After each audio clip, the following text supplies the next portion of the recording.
Hello అందరికీ.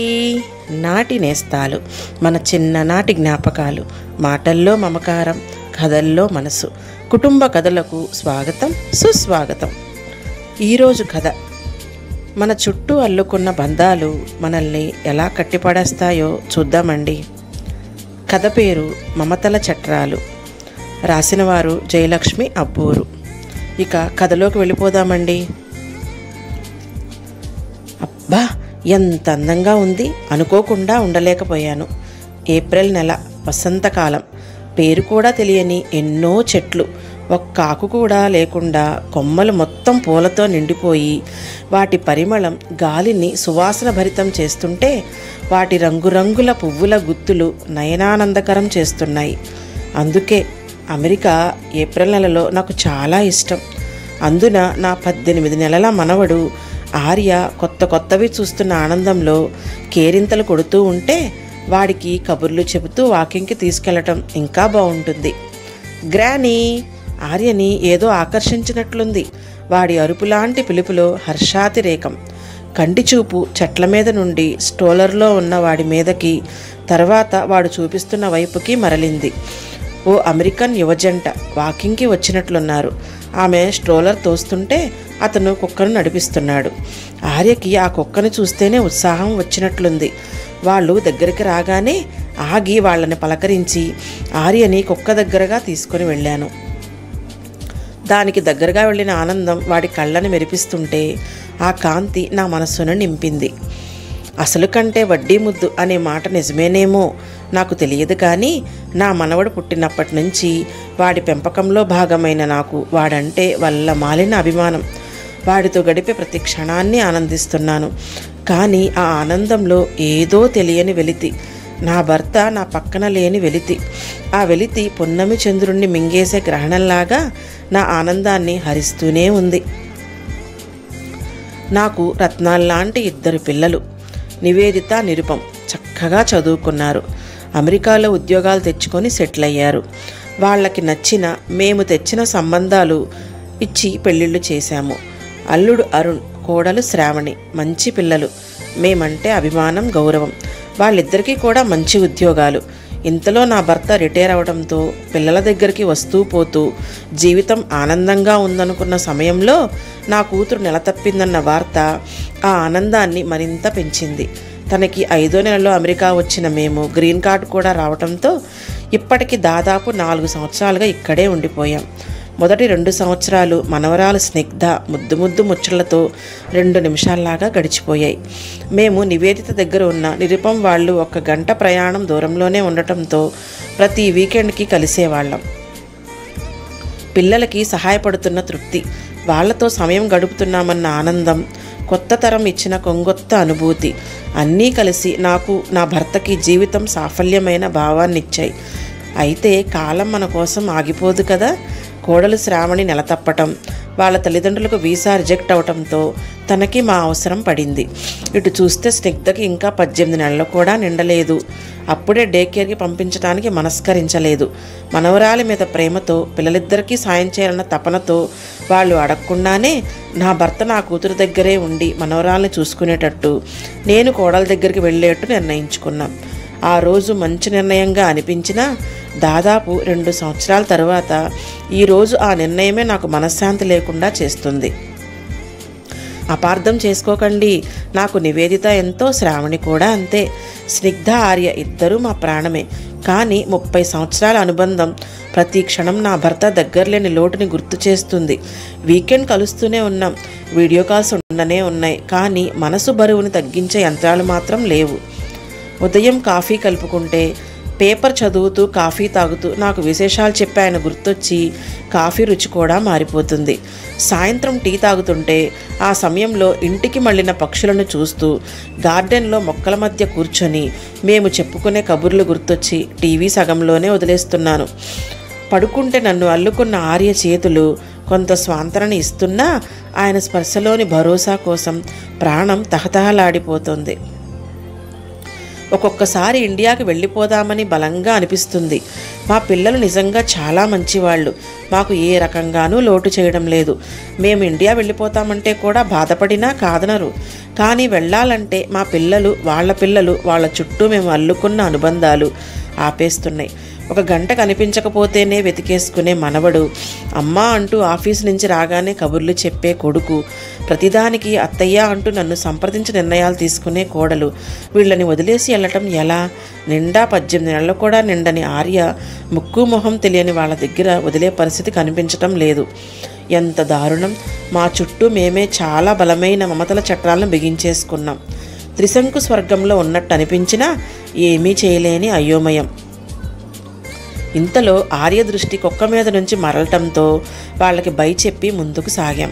దారిలో ఒక చైనీస్ దంపతులు తోట పని చేసుకుంటూ కనిపించారు. చాలా అందంగా ఉంది వాళ్ళ గార్డెన్. తులిప్స్ విరగబూస్తున్నాయి. మిరపనారు, టొమాటో నారు నాటుతున్నారల్లే ఉంది.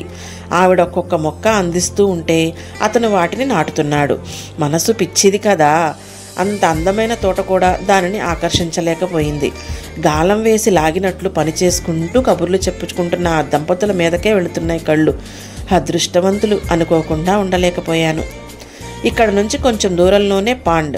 ఆ చుట్టుపక్కల వర్షం నీరంతా అక్కడికి వచ్చేటట్టు ఏర్పాటు చేయడంతో పాటు చుట్టూ మొక్కలు వేసి నడపడానికి దారి ఏర్పాటు చేయడంతో ఆహ్లాదంతో పాటు పర్యావరణానికి కూడా మేలు జరుగుతూ ఉంది. వీలైనప్పుడల్లా సాయంత్రం పాండ్ దగ్గరికి ఆర్యను తీసుకొని వాకింగ్కి రావటం అలవాటైపోయింది నాకు. వచ్చినప్పుడల్లా ఇక్కడుండే బాతుల కోసం ఏదో ఒక మేత పట్టుకుంటూ వస్తాను. ఆర్యకి ఆ బాతుల్ని చూడటం చాలా సరదా. వాటితో పోటీ పడి కేరింతలు కొడుతూ ఉంటాడు. నాకేమో వాటిని చూస్తుంటే కొంచెం ఈర్షగా అనిపిస్తూ ఉంది. అన్ని బాతులు ఒక్కచోటే ఉంటాయి కదా, వాటిని దూరం చేయటానికి ఇళ్ళు ఉద్యోగాలు లేవు కదా. మేమందరం ఒకే చోట ఉండలేని పరిస్థితికి కారణం ఇళ్ళు ఉద్యోగాలే. కొడుకు వర్జీనియాలో, కూతురు మేరీల్యాండ్లో ఇల్లు కొనుక్కున్నారు. ఉద్యోగాలు అక్కడే. ట్రాఫిక్ లేకపోతేనే గంట పడుతుంది ఒకరి దగ్గర నుంచి ఇంకొకరి దగ్గరికి వెళ్ళాలంటే. పోనీ మా భార్యాభర్తలను ఏదో ఒక చోట ఉంటాం, రెండో వాళ్ళ బిడ్డని మా దగ్గర వదిలి వెళ్ళమని చెప్దామంటే ప్రతిరోజు ఉదయం సాయంత్రం రాను పోను కలిపి 4 గంటల ప్రయాణం అవుతుంది. ఉద్యోగాలతో మిగతా పనులతో ఇప్పటికే సతమతమవుతున్న వాళ్ళకి ఈ కష్టం అదనంగా ఇవ్వలేమనిపించింది. అలా కాక 2 పిల్లల్ని మేము ఒక దగ్గరుండి చూసుకుంటాం, వీకెండ్లో వాళ్ళ పిల్లల్ని కలవచ్చు అనుకుంటే బిడ్డల్ని తల్లిదండ్రుల నుంచి విడదీసే పాపం చేయలేమనిపించింది. అన్ని కారణాలు కలిసి మమ్మల్ని విడదీయటానికి కంకణం కట్టుకున్నాయి. దీర్ఘంగా నిట్టూర్చాను. ఇప్పుడు నివేదిత నిపంలో స్థలం రిజిస్ట్రేషన్ కోసం ఇండియా వెళ్తున్నారు. వెళ్ళి 2 వారాలైంది. రావటానికి ఇంకో 4 రోజులు పడుతుంది. ఇంట్లో నిరుపం లేకపోవడం వల్ల 2 వారాలుగా మా వారిని కూడా కలవలేకపోవడం వల్ల దిగులు ఇంకొంచెం ఎక్కువైంది. వాకింగ్ ముగించుకొని వచ్చి తలుపు తీస్తుంటే చప్పుడు వినబడింది కాబోలు. అత్తయ్య! శ్రావణి వంటింటి నుంచే పలకరించింది. అప్పుడే వచ్చేసావా శ్రావణి?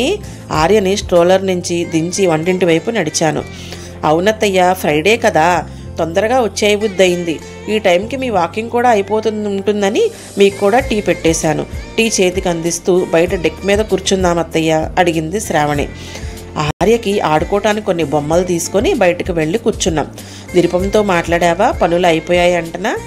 రిజిస్ట్రేషన్ బాగానే అయిపోయిందంట. నివేదిత షాపింగ్ చేసుకుంటుంటే ఈయన బంధువులందరినీ కలుస్తున్నారు నవ్వింది శ్రావణి. మీకు ఫోన్ చేయలేదా నిరుపం? ఆమె గొంతులో ఆశ్చర్యం. నేను రాత్రే మాట్లాడాను. రిజిస్ట్రేషన్ ఎలా అయిందో అని నిన్ను అడిగానంతే. అయినా అంత ఆశ్చర్యం ఎందుకా అత్తయ్య? మీ అబ్బాయి మీకు ఫోన్ చేయకుండా ఒక్కరోజు కూడా ఉండరు కదా. నేను కంప్లైంట్ చేయట్లేదులేండి నవ్వేసింది శ్రావణి. ఇంతలో డబ్బన్న శబ్దంతో ఆర్య వైపు తిరిగిన మాకు బొమ్మలన్నీ ఒకటొకటిగా కిందేస్తున్న ఆర్య కనిపించాడు.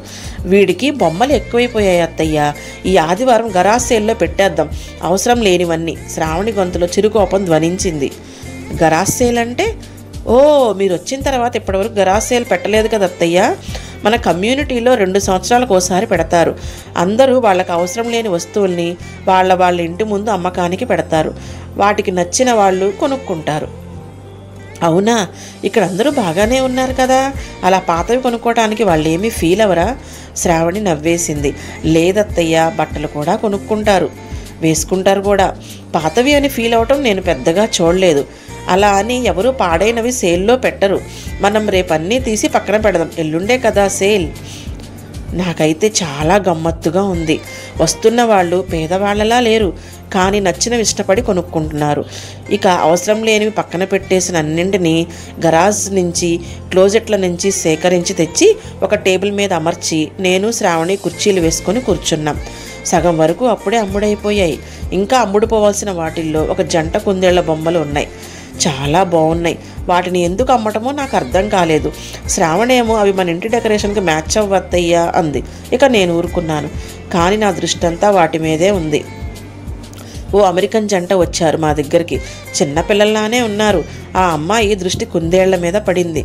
తన కళ్ళల్లో మెరుపుని చూస్తే తెలిసిపోతుంది అవి నచ్చాయని. శ్రావణితో బేరం ఆడటం మొదలుపెట్టారు. బేరం తెగినట్టుంది. కానీ అదేమిటి, శ్రావణి ఒక బొమ్మే ఇస్తుందేమిటి? శ్రావణి ఒకటే ఇచ్చావేమిటి? వాళ్ళకి ఒకటి చాలంట అత్తయ్యా. కానీ మిగిలిన ఒక కుందేలు బొమ్మను చూస్తే నా మనసు మెలిపెట్టినట్లయింది. అది బొమ్మే, కానీ నాకు నేను చెప్పుకున్న లోపల నుంచి తన్నుకొస్తున్న దుఃఖపు తెర ఆగట్లేదు. శ్రావణి వద్దు, అలా విడదీసి ఇవ్వద్దు. కావాలంటే ఆ బొమ్మని ఫ్రీగా ఇచ్చేయి. నా గొంతులో ఎంత వద్దనుకున్న జీర ధ్వనించిందేమో. శ్రావణి నా వైపు విచిత్రంగా చూసింది. కానీ వెంటనే లేచి ఆ బొమ్మను తీసుకొని అప్పటికే కొంచెం ముందుకు వెళ్ళిపోయిన వాళ్ళ దగ్గరికి వెళ్ళి అందించింది. వెనక్కి వచ్చిన శ్రావణి చూపులో ప్రశ్నలు, నా చుట్టూ నా సమాధానాల్ని మింగేసిన మమతల చట్రాలు. నివేదిత, నిరుపం ఉదయాన్నే వచ్చారు ఇండియా నుంచి. అందరము డిన్నర్కి ఇక్కడే కలుస్తున్నాం. కిచెన్లో వంట చేస్తున్న నాకు శ్రావణికి కబుర్లు చెబుతూ కూర్చున్నాడు నిరుపం. నా మనసంతా రాబోయే గడియల తాలూకు ఉత్సాహంతో నిండిపోయింది. ఓ చిరునవ్వు చెప్పకుండానే నా పెదవుల మీద పరుచుకుంది. అంతలో డోర్ బెల్ మోగింది. పరుగున వెళ్ళి తలుపు తీయాలనిపించినా నా వయస్సు, నేను చూపించాల్సిన హుందాతనాన్ని గుర్తు చేయడంతో ఆగిపోయాను. నిరుపం వెళ్ళి తలుపు తీశాడు. గ్రానీ అంటూ వచ్చిన సిగ్న నన్ను అల్లుకుపోయింది. అమ్మా, ఐ మిస్ యూ అంటూ నా భుజమే తలవాల్చింది నివేదిత. వాళ్ళ వెనకాల వచ్చిన మా వారి ప్రేమ తన చూపులతోనే నన్ను చుట్టేసింది. చూపులతోనే ప్రశ్నలు, చూపులతోనే సమాధానాలు. నా వాళ్ళందరినీ చూసుకుంటుంటే మనసంతా నిండిపోయినట్లయింది. ఇది జీవితం, ఇది సంతోషం. దీని ముందు 1000 సంక్రాంతులైనా చిన్నబోతాయి. అమ్మా, అన్నయ్య అయితే డిన్నర్ అయ్యాక చెబుదామన్నాడు, కానీ నేను ఆగలేను. నీకు మంచి గుడ్ న్యూస్ చెప్తాను రా అంటూ చేయి పట్టుకొని ఫ్యామిలీ రూమ్లోకి లాక్కెళ్ళింది నివేదిత. రండి రండి, అందరూ ఫ్యామిలీ రూమ్కి రండి. మిగతా వాళ్ళని కూడా పిలిచింది. దానికంతా హడావిడే. నివి, నువ్వస్సలు ఆగలేవా? నేను నీకు కూడా చెప్పకుండా ప్లాన్ చేయాల్సింది. నిరుపం టీస్ చేస్తూ వచ్చాడు. అది నా ఐడియా అయితే నాకు చెప్పకుండా ఎలా ప్లాన్ చేస్తావు? మాట పైన పెట్టుకోదు నివేదిత. అయినా మంచి విషయానికి వెయిట్ చేయించకూడదన్నయ్యా. అమ్మా నాన్న, గెస్ వాట్? మమ్మల్ని ఇద్దరిని చేయి పట్టుకొని సోఫాలో కూర్చోబెడుతూ అడిగింది. ఏమిట్రా హడావిడి?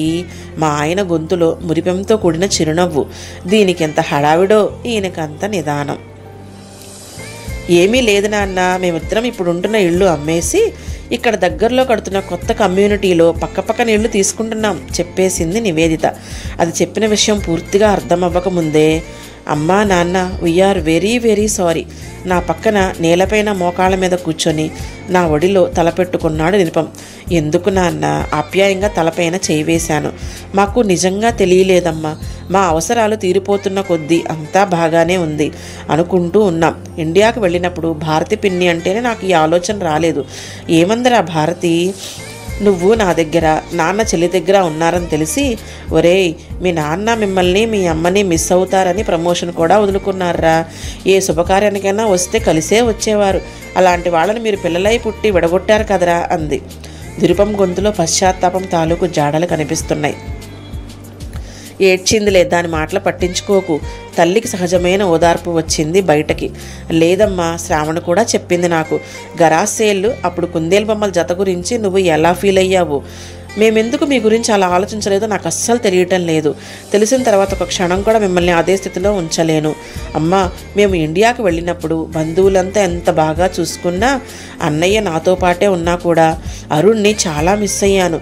మరి నువ్వు నాన్న ఒకరినొకరు మిస్ అవుతారనే ఆలోచన మాకెందుకో రాలేదు.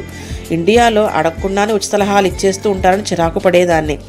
కానీ మనకు సలహా కావాలని తెలియనప్పుడు ఇలా అడగకుండానే ఇచ్చే సలహాలే ఉపయోగపడతాయేమో. నివేదిత గొంతులో ఆర్ద్రత. ఇల్లు ఇక్కడ కొంటే రోజు మీరు వెళ్ళి వస్తారా? కష్టం కదా తల్లి అడిగాను నివేదితనే. లేదమ్మా, అరుణ్ ఆల్రెడీ ఇక్కడ జాబ్ చూసుకున్నాడు. నేను కూడా తొందరలో మారిపోతాను. నీకు తెలుసా, అరుణ్కి ఈ ఆలోచన చెప్పగానే వెంటనే ఆచరణలో పెట్టేశాడు. ఇల్లు కూడా వెతికేశాడు. రేపెళ్ళి చూద్దాం ఉత్సాహంగా చెప్పింది నివేదిత. అవునత్తయ్య, పక్క పక్కన ఇళ్ళు, మీరిద్దరూ ఏ ఇంట్లో అయినా ఉండొచ్చు. మీరు ఎక్కడుంటే పిల్లలిద్దరూ అక్కడే. మీకు సాయం కోసం ఒక అమ్మాయిని కూడా మాట్లాడాను. రోజుకి 3 గంటలు పనిచేస్తుంది మన దగ్గర. శ్రావణి తన వంతు సాయం అన్నట్లుగా చెప్పింది. చుట్టూ చూశాను. నా వాళ్ళు, నా భర్త, నా కొడుకు కోడలు, నా కూతురు అల్లుడు, మనవరాలు మనవడు, అందరి కళ్ళల్లోనూ ప్రేమ సంతోషం. నా పెదవుల మీదకి నవ్వుతో పాటు కళ్ళల్లోకి నీళ్లు కూడా చేరాయి. మా ఆయన కళ్ళు నా కళ్ళకి ప్రతిబింబంలా అన్నట్లు నా భావాన్నే ప్రతిఫలిస్తున్నాయి. ఒకరి కోసం ఒకరం ఆలోచిస్తే మమతల చట్రాలు కూడా అనురాగలతలకి ఆలంబన అవుతాయి. అవధుల్లేని ఆనందానికి ఆరామరులవుతాయి అని అనుకోకుండా ఉండలేకపోయాను. కథ మీకు నచ్చిందా అండి? చూసారా, తల్లి బాధను అర్థం చేసుకున్న పిల్లలు తీసుకున్న నిర్ణయం. కథ మీకు నచ్చినట్లయితే కామెంట్ చేయండి. అలాగే నా కథలు మీకు నచ్చినట్లయితే లైక్ చేసి సబ్స్క్రైబ్ చేసుకోగలరు. మీ శాంతి.